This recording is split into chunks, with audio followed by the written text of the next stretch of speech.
21:30, и мы снова вместе подводим итоги недели. Добрый вечер, я Альбин Хайруллина, и вот ключевые темы выпуска.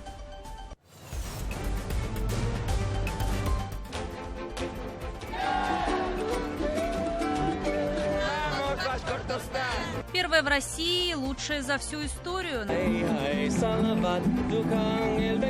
Гордостью хотим показать наша любовь. Наследство фольклориады. Сразу 2 мировых рекорда, послание потомкам и эксклюзивный хакал, украшенный монетами стран-участниц. Температура на почве доходила до 68 градусов. Утомленные солнцем, колосья полупустые, не добирают как минимум половину урожая. Раньше гектар, может, бункер наберешь, а сейчас гектаров 5 надо убрать, чтобы бункер набрать. Семена не выросли, корма сгорели. Минсельхозреспублики оценивает ущерб в 3,5 миллиарда рублей. Летим на МАКС-2021. Ну вот как раз погрузили уже вертолет, вот завтра рано утром выезжают они. На международном авиасалоне будет представлен пожарный вертолет, собранный в Кумертау. Он нацелен бороться с огнем в труднодоступных местах. Реальный срок за липовый листок. Мужчина наносил несуществующие инициалы врачей, а также оттиск печати. В Башкирии возбуждены сразу 2 уголовных дела за подделку справок о вакцинации, что грозит продавцам и покупателям. Из-за кого болеем в Токио? До сих пор главный тренер Мамедов, он тоже в таком состоянии, а правильно ли вообще состав определен. Олимпийские игры в Японии пройдут без российского флага и гимна, но с участием башкирских спортсменов. 2 спортсмена, которые выступают за Республику Башкортостан, и 3 спортсмена, которые выступают в параллельном зачете.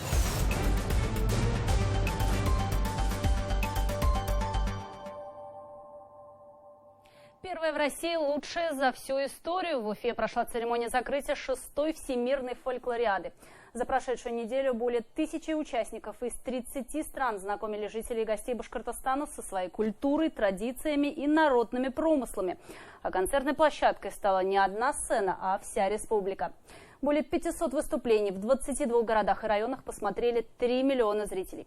Чем запомнилась самая культурная неделя, расскажет мой коллега Азат Садреев.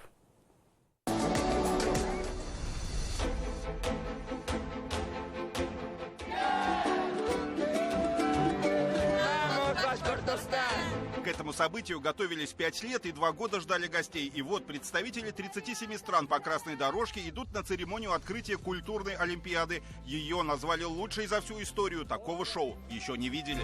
Welcome to Башкортостан. Башкортостанга рахим этегез.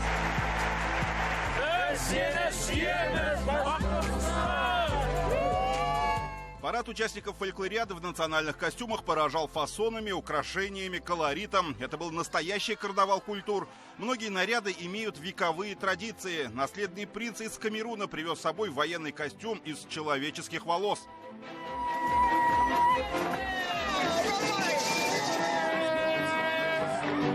Гости фольклориады установили сразу 2 мировых рекорда. Небывалым стал хоровод дружбы, в котором приняли участие представители 57 стран, более 2700 человек. Они представляли 71 национальность.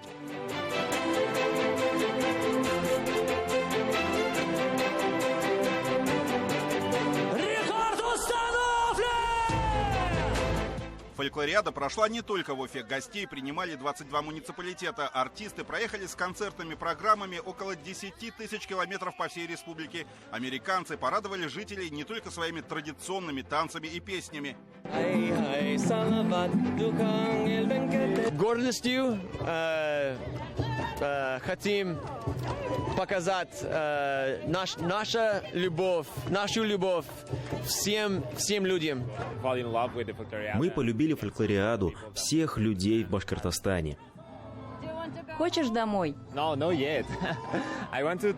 Еще нет. Хотелось бы, чтобы было больше времени узнать Уфу и Башкортостан.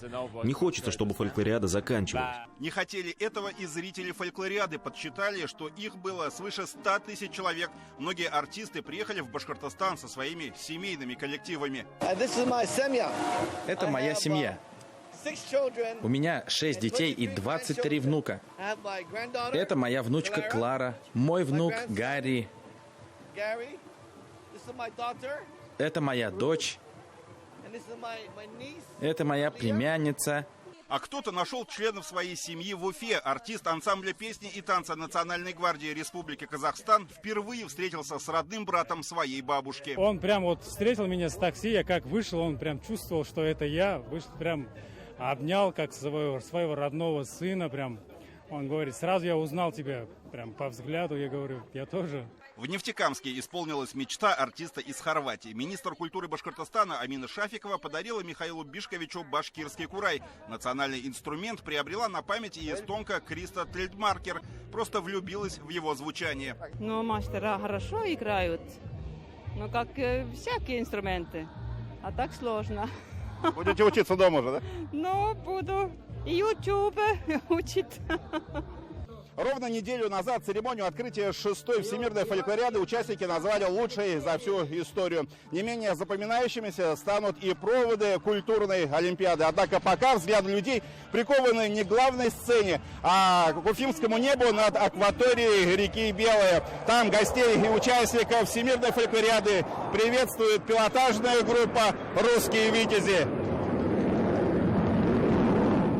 Тяжелые истребители с легкостью выполняют петлю Нестерова, колокол, распуск тюльпана. Русские витязи впервые в небе над Уфой. Летчики посвятили программу 80-летию эвакуации моторостроительных заводов в башкирскую столицу во время Великой Отечественной войны. Дата совпала с фольклориадой.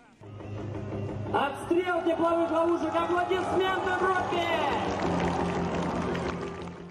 Абсолютно все. Мероприятия, встреча, народ гостеприимный, вообще классный. Все на самом высшем уровне. Гостеприимный край с необыкновенной природой. Таким запомнит Башкортостан участники Всемирной фольклориады. Удивила гостей и национальная кухня. Мы первый раз в жизни попробовали конину. Для нас это необычно, но нам понравилось. Еще мы попробовали вашу сладость – чак-чак. Виды у вас шикарные, горы, леса. У нас появилось очень много друзей, сделали много фотографий, и эти люди были рады познакомиться с венгерской культурой. Это что-то невероятное. Мы нашли огромное количество новых друзей из разных стран, провели незабываемое время. Мы влюбились в Башкортостан и в его дружественных жителей. И расскажем о вас у себя дома, в Мексике. 6-я Всемирная фольклориада подошла к концу, но еще долго о ней будут говорить во всех уголках земного шара. Не забудут о фестивале и в Уфе. Напоминать будет капсула времени с посланием потомкам и башкирский женский нагрудник «Хакал», украшенный монетами стран-участниц. Как исторический экспонат его передали на хранение в Национальный музей республики. Хочется сказать, что в завершении фольклориады показала нам, что сила культуры безгранична и человечность всегда будет торжествовать. Все делегации и группы приложили огромнейшие усилия для того, чтобы воплотить эту мечту в жизнь здесь, в Уфе. Спасибо большое. Thanks to all of you. Gracias a todos. Merci a tous. Закрытие культурной олимпиады было не менее фееричным, чем открытие. Перед зрителями выступили не только участники фестиваля. Своим творчеством порадовал и знаменитый сербский режиссер и музыкант Эмир Кустурица в составе фолк-рок-группы The No Smoking Orchestra. А последние залпы салюта ознаменовали как завершение лучшей за все время фольклориады, так и новую страницу Башкортостана в истории мировой культуры. Башкортостан Рахмат! Азат Садреев. Итоги недели. Ну а сейчас к происшествиям. В республике вновь горят леса. Два крупных пожара в Бурзянском и Белорецком районах до сих пор не потушены. Огонь в Баймакском лесничестве удалось локализовать. Только за последние сутки выгорело свыше 23 гектаров. Общая площадь, пройденная лесными пожарами, с начала сезона уже превысила 2000 гектаров. В 3,5 миллиарда рублей оценивает Минсельхоз Республики ущерб от непогоды. Это пока предварительные цифры, ведь к уборке только приступили. Уже известно, что пострадали свыше 300 тысяч гектаров посевов. На половине из них растения выгорели полностью. В тяжелой ситуации оказались семеноводческие хозяйства, впрочем, и рядовые жители, кто держит скот. Кормов по минимуму, зато цены на максимуме за последние 10 лет. О непростой уборочной кампании. Эмиль Басареев. Побега они редуцировались из-за засухи. Само растение не смогу пуститься. И колос очень маленький, как бы.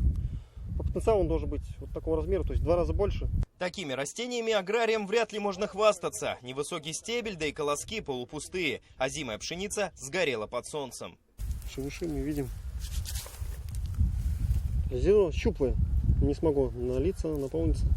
СПК «Колхоз» имени Салавата на уборку зерновых вышел одним из первых, еще 7 июля. Ждать не имеет смысла, собирать будет уже нечего. Ну, сами видите, она редкая, вот тут землю, видать. Обычно она, грубо говоря, по пояс и масса полная, вот одни колоски. То есть землю не должно быть видно. Сама почва перегревается, и вон трещины. То есть двойной эффект. Почвенная жара и воздушная. С данного поля мы солому даже не сможем взять, ее не сможет запрессовать пресс-подборщик. Комбайнеры трудятся с утра и до позднего вечера. Механизатор с 25-летним стажем Денис Сухоруков и не припомнит, чтобы на уборку озимой пшеницы выходили так рано, а урожая получали так мало. С гектара в среднем 15-20 центнеров. Раньше вот гектар, может, бункер наберешь, а сейчас гектаров 5 надо убрать, чтобы бункер набрать. Он редкий. А раньше он густой, высокий был, хороший. Поэтому колосья приходится практически сбривать, максимально низко опуская жатку. Но не везде это дает желаемый эффект. Засуха не дала подняться пшенице на нужную высоту на возвышенных участках полей. К примеру, здесь колосья практически у самой земли, и жатка просто не в состоянии их захватить.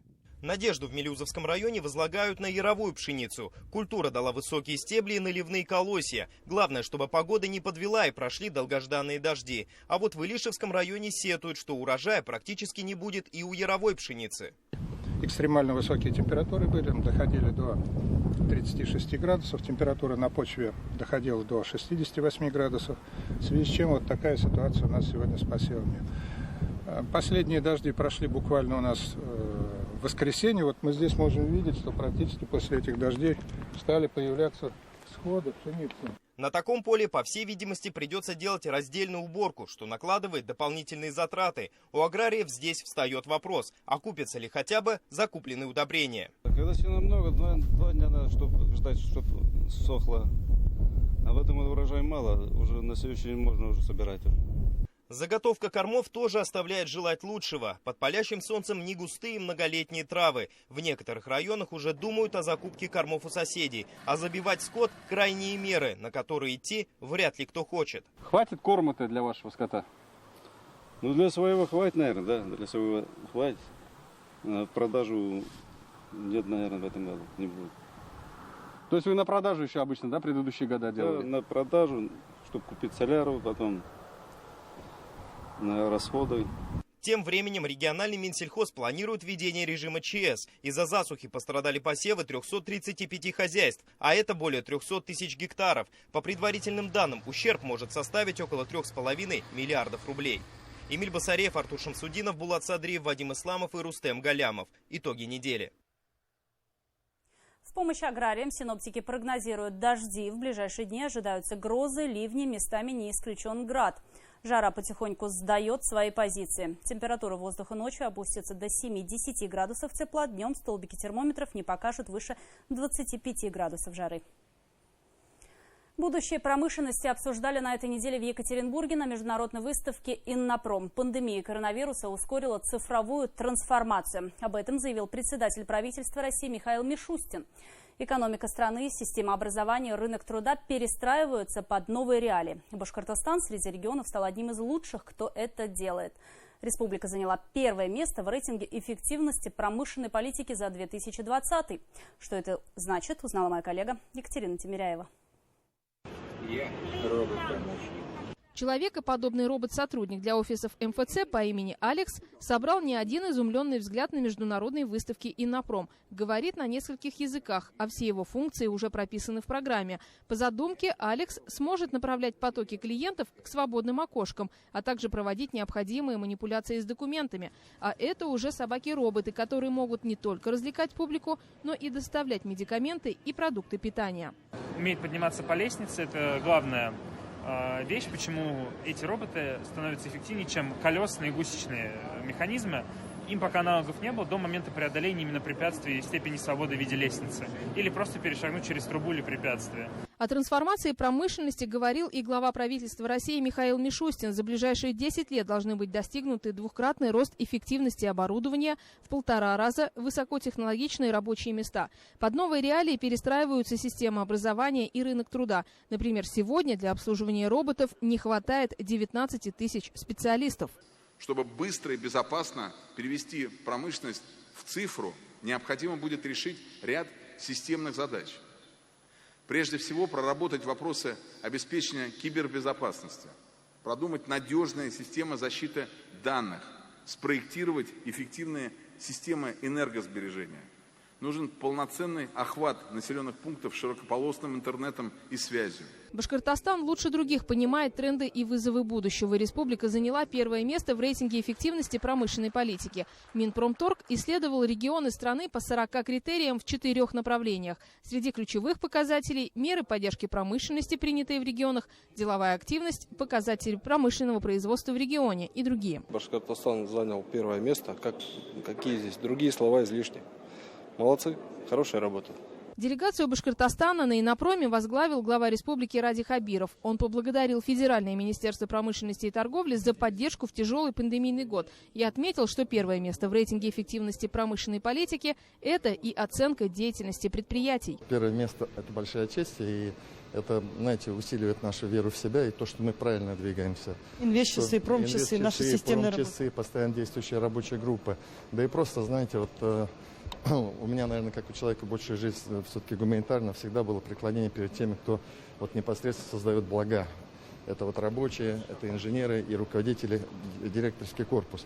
В рейтинге эффективности промышленной политики Минпромторг также учитывал работу региональных фондов развития промышленности. В Башкортостане он поддержал предприятия на 2 миллиарда рублей. Глава Башкортостана посетил стенд корпорации «Уралвагонзавод». Сотрудничество с республикой будет наращиваться. Обсуждалось обновление парка городского легкорельсового транспорта в Уфе и Салавате, создание объектов обработки и утилизации ТКО в Башкортостане. Сотрудничество у нас, наверное, самое конструктивное. Вы хорошо знаете, что у нас ВИТИС Ишимбайский находится на территории Башкортостана, который делает уникальную как военную, так и гражданскую технику.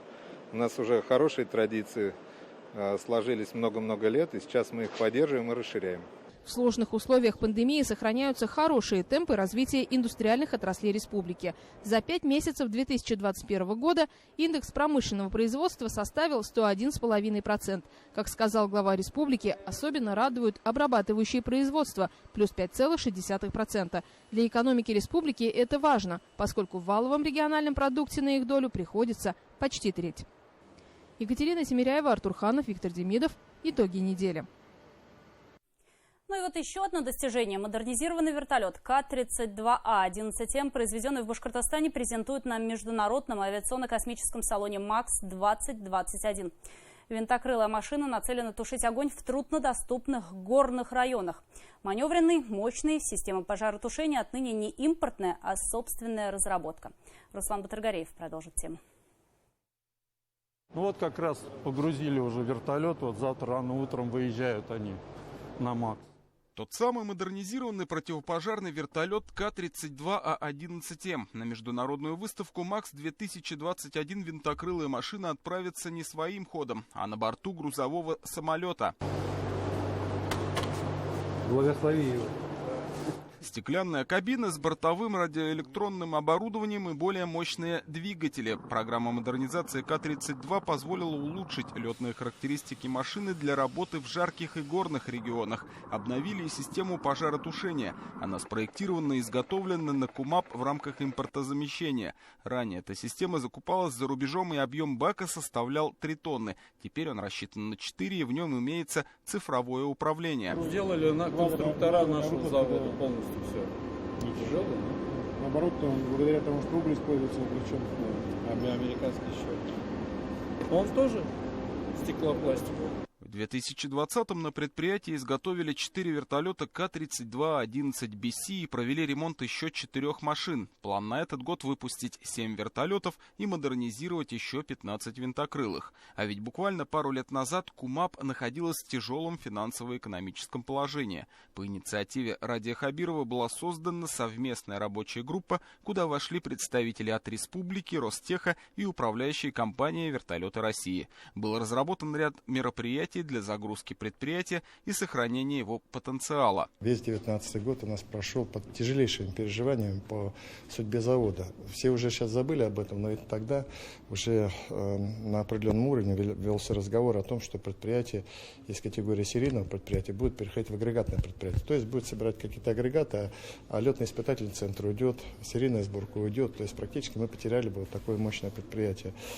Но благодаря поддержке президента, вы помните, я тогда обратился к президенту, и благодаря поддержке руководства Ростеха, особое спасибо Анатолию Эдуардовичу, потому что его личное внимание всегда было. Вот сейчас предприятие начало получать заказы. Большие заказы по линии Минобороны, большие заказы по экспортным контрактам, большие заказы по линии внутреннего перераспределения. С руководством КУМАП Радий Хабиров и Анатолий Сердюков обсудили перспективы дальнейшего роста портфеля заказов и диверсификации производства, механизмы льготного финансирования завода, в том числе с привлечением займов Фонда развития промышленности России. Мы сегодня проводили уже 6-е заседание межведомственной комиссии. Я хочу сказать, что все вопросы, которые мы ставили, скажем, на следующее заседание, они практически отработаны на 95%. И я считаю, что вот этот опыт, он достаточно плодотворный и показательный для работы с субъектами Российской Федерации. Мы уже аналогичные такие же комиссии заключили с Казанью, сейчас планируем с Екатеринбургом. Серийное производство вертолетов К-32 на сегодняшний день насчитывает свыше 240 машин, которые эксплуатируются более чем в 30 странах. А в ближайшее время портфель заказов может стать еще шире, после того, как на площадке Международного авиационно-космического салона МАКС-2021 всему миру презентуют модернизированный противопожарный вертолет К-32А11М. Руслан Батыргареев, Азат Ишбулатов, Ильшат Казакулов и Марат Юнусов. Итоги недели. Кумертау. Далее о событиях, без которых картина недели была бы неполной. Новости короткой строкой от Айгуль Хатыповой. Оперативники ФСБ предотвратили теракт в Уфе. Мужчина планировал взорвать больницу МВД. 26-летний житель Башкортостана, сторонник запрещенной в России террористической организации. В доме, который арендовал террорист, нашли готовое самодельное взрывное устройство и компоненты для изготовления еще одной бомбы. В его телефоне оперативники обнаружили переписку с боевиками. Из-под завалов извлекли тело рабочего на руднике Юбилейный. Спасатели искали мужчину более 15 часов. 53-летнего машиниста погрузочной техники засыпало землей во время обрушения строящейся шахты в Хайбулинском районе. Возбуждено уголовное дело. Следователи инкриминируют нарушение правил безопасности при проведении строительных работ, повлекшее по неосторожности смерть человека. В Салаватском районе женщину убила береза. Трагедия произошла вчера в поселке Лаклы. На место происшествия оперативно выехали спасатели Госкомитета Республики по чрезвычайным ситуациям. Как рассказали в ведомстве, дерево упало из-за сильных порывов ветра. Спасатели распилили березу и извлекли тело 38-летней погибшей. Стюардесса спасла жизнь ребенку на борту самолета. Инцидент произошел на рейсе Уфа-Сочи. Малыш потерял сознание после грудного вскармливания. Ребенку потребовалась неотложная помощь. Врача на борту не оказалось. Бортпроводник Наталья Ананских провела сердечно-легочную реанимацию до приезда бригады скорой помощи. Младенец до окончания полета находился под присмотром родителей. В республике появилась штрафстоянка для бесхозного скота. Пункт временного содержания бродячих животных расположен в Белорецком районе. Сделано это для того, чтобы предотвратить террор автодорог от коров и лошадей. Содержание одного животного в загоне обойдется хозяину в 2853 рубля за первые сутки и 1800 за последующие. Между тем, в Башкортостане возбудили уже 2 уголовных дела за подделку сертификатов о вакцинации. Задержан 20-летний уфимец. С помощью фотошопа ранее судимый молодой человек создавал липовые справки и продавал в интернете за 4000 рублей. Еще одна задержанная – секретарь одной из городских поликлиник Стерлитамака. Вместе с 43-летней медработницей арестовали и ее подельницу. Сейчас полицейские разыскивают тех, кто воспользовался мошенническими услугами. Если же по вине обладателя липового сертификата от коронавируса умрет человек, то изготовителю, продавцу и покупателю грозит штраф до 2 миллионов рублей, тюремный срок или принудительные работы до 5 лет.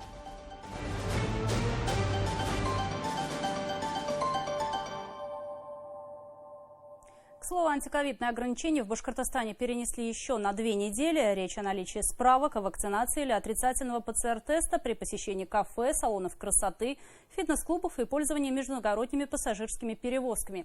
Теперь их вправе запрашивать только начиная с 26 июля. С такой просьбой к руководителю региона обратились представители делового сообщества, и Роспотребнадзор отсрочку разрешил. К тому же призвал работодателей объявить следующий понедельник нерабочим днем с сохранением заработной платы. Для чего это нужно, знает Лилия Курбанова. Это на самом деле не резервы, мы таким образом разграничиваем количество гостей у нас в заведении, чтобы сохранить дистанцию между столиками. Так что на первый взгляд это одно из самых популярных заведений города, ведь столы зарезервированы с утра до поздней ночи. Владельцы пошли на такой шаг даже несмотря на то, что в кофейне и так немного мест.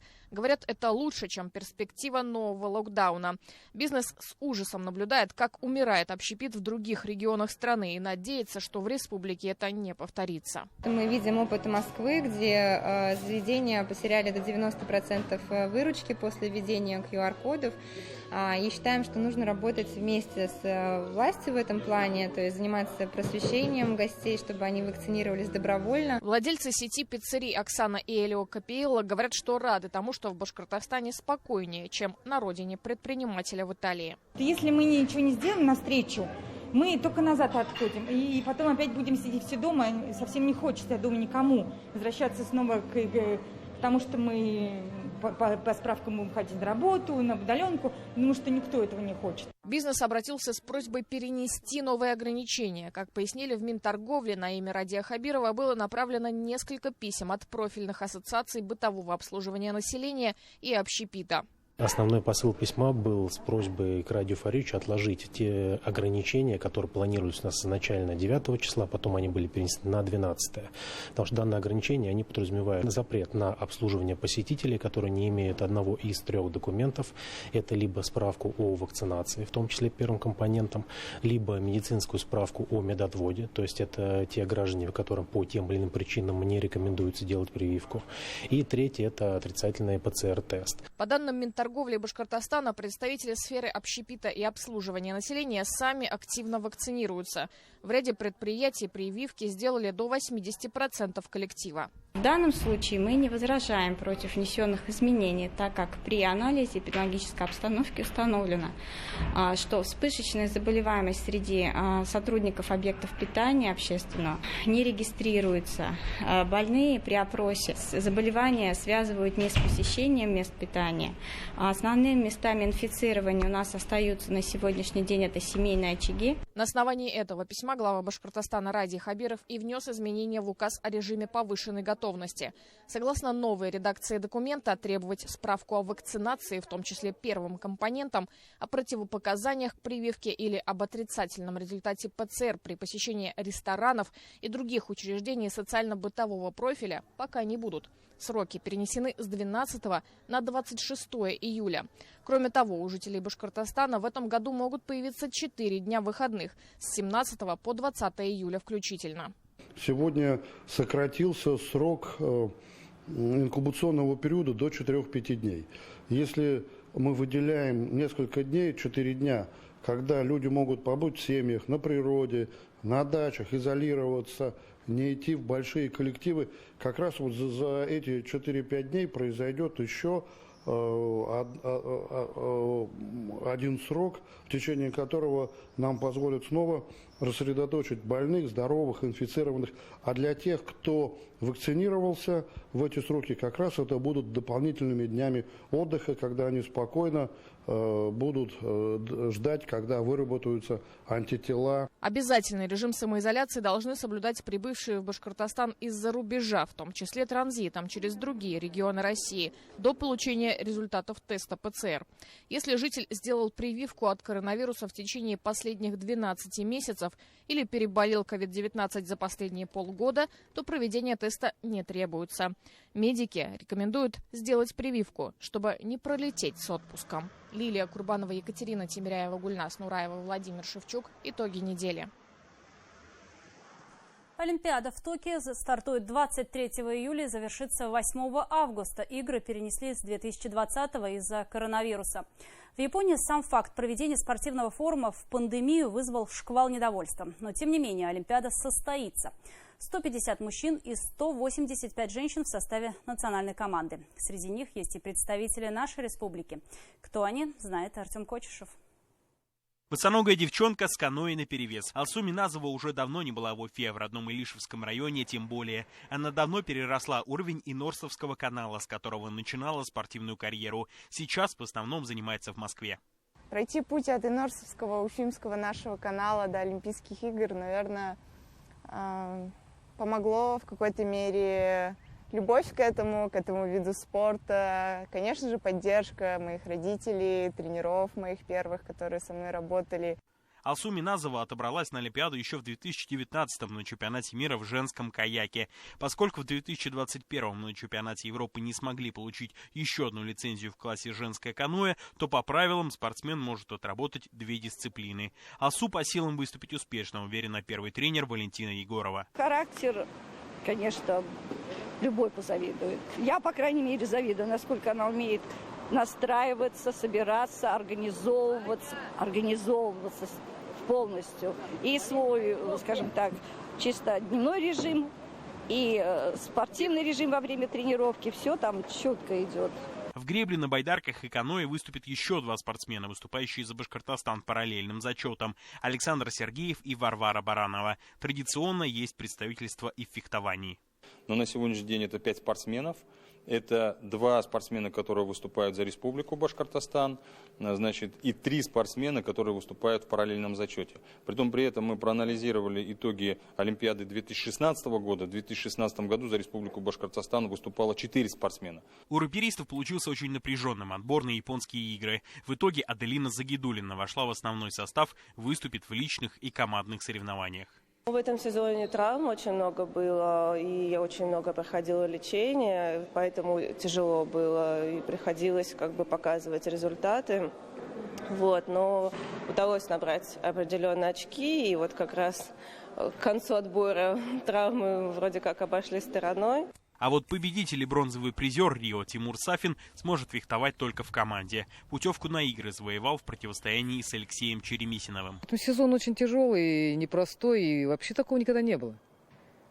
И ни тренера никто, и до сих пор главный тренер Мамедов, он тоже в таком состоянии, а правильно ли вообще состав определен.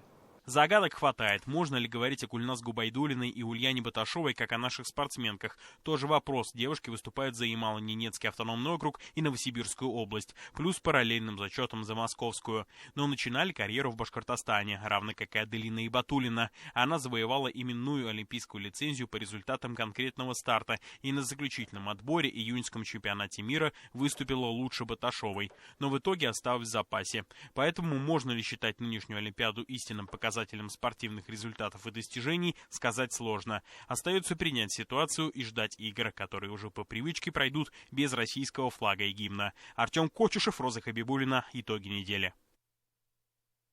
На минувшей неделе футбольный клуб Уфа провел 2 контрольных матча на сборе в Австрии против румынских команд. Коллектив Алексея Стукалова уступил Сепси со счетом 1-3 и обыграл Баташани 2-1.